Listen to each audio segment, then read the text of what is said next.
হঠাৎ কিছুদিন আগে আমার ফিডে একটি অদ্ভুত ভিডিও আসে, যেখানে দেখি একটি কম বয়সী ছেলে, যার বয়স 20 থেকে 25 বছরের মধ্যে, ম্যাক্সিমাম 26 বছর, সে তার মায়ের সাথে একটি গাড়ির ডেলিভারি নিচ্ছে। গাড়িটি ডেলিভারি নেবার সময় ছেলেটি খুব ইমোশনাল হয়ে কাঁদছিল। আমি দেখে ভিডিওটি ইমোশনাল হয়ে পড়ি, কারণ কোনো মিডল ক্লাস বাড়ির ছেলে যখন গাড়ি কেনার স্বপ্ন দেখে, তার প্রথম স্বপ্ন হয় স্করপিও নেওয়া। না, স্করপিও না, স্করপিও।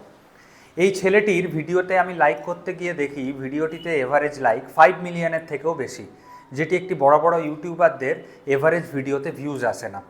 তারপরে যখন আমি আরও ইন্টারেস্টেড হয়ে ছেলেটির ইউটিউব চ্যানেলে যাই, তখন মনে হয় যে ওই ছোট্ট ভিডিওটা শুধু একটা উপন্যাসের পাতা ছিল, আসল উপন্যাস দেখা তো এখনও বাকি। ছেলেটির ইউটিউবে প্রত্যেকটি ভিডিওতে এভারেজ ভিউজ যায় 20 মিলিয়নেরও বেশি, এবং তার সাবস্ক্রাইবার 15 মিলিয়নস।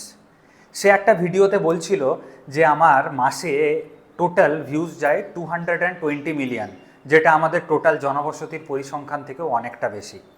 একদম লোয়ার মিডিল ক্লাস বাড়ি থেকে ছেলেটি ভিডিও করা স্টার্ট করে, আর টোটাল জার্নিতে তার 3 থেকে 4টে চ্যানেল সাসপেন্ডও হয়ে যায়, কারণ সে একদম দেশি ল্যাঙ্গুয়েজে দেশি ভিডিও করত। তাছাড়াও এত কিছু বাধার পরেও সে যেভাবে আজ এই সাফল্যের চরমে পৌঁছে তার সাফল্যটাকে এনজয় করছে, এটা দেখে একটাই কথা বলতে মন যায় যে ব্রো, ইউ মেড ইট। আপনার কি মনে হয়? কমেন্টে মতামত অবশ্যই জানাবেন।